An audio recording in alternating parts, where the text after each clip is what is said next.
and with the possibility of the other engine shutting down, the crew prepares the passengers for the worst. Ladies and gentlemen, this is your in-charge flight attendant speaking. Due to mechanical problems, we'll be preparing for an emergency landing. Please return to your seats and fasten your seat belts. Your crew is fully trained to deal with this situation, and as you may have noticed, some crew members have already started to prepare the aircraft. I had no idea, like the rest of my crew members, that there was a problem with fuel. I had no idea why we were going to Winnipeg. Approach and landing. Flaps will be 20. Right. Ground flap override. As they're doing that drill, the right-hand fuel pump low pressure light was flashing as well, much like it did on the left. They were quite busy carrying out the first engine out, not watching the pump lights, which was right at my eyebrow, so I kind of knew that that one there was going to shut down too.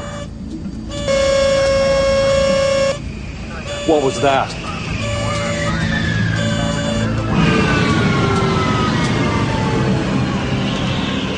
Very shortly, we will begin giving you instructions.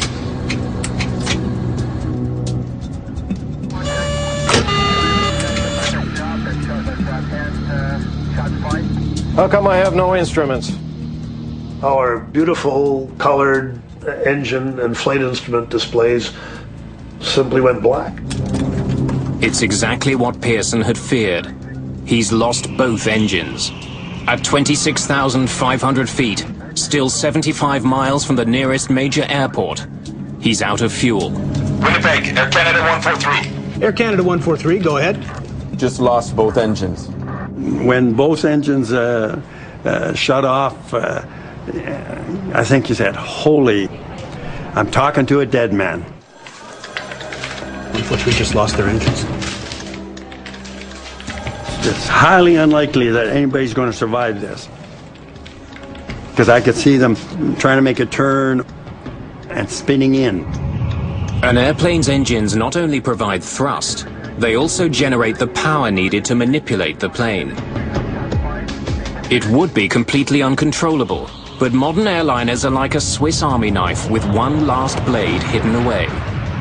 In the event of a loss of power, they automatically deploy the RAT, or ram air turbine.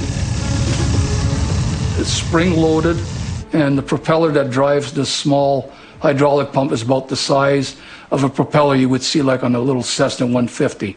And this arm catapults down into the slipstream. This propeller starts to turn, drives this hydraulic pump, and it gives you basic systems. I was pretty quiet, flying without motors. Pearson knows that time is running out. He needs directions to the closest landing strip. 143, this is a mayday, and we require a vector on to the closest available runway. 143, we copy that all okay.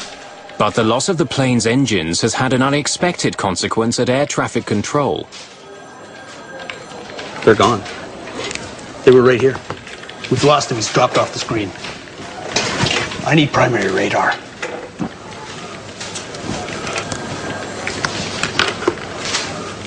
Uh, 143, we've lost your transponder return and are attempting to pick up your target now. We work on transponder, it's called secondary radar. We take the pilot signal to paint the aircraft.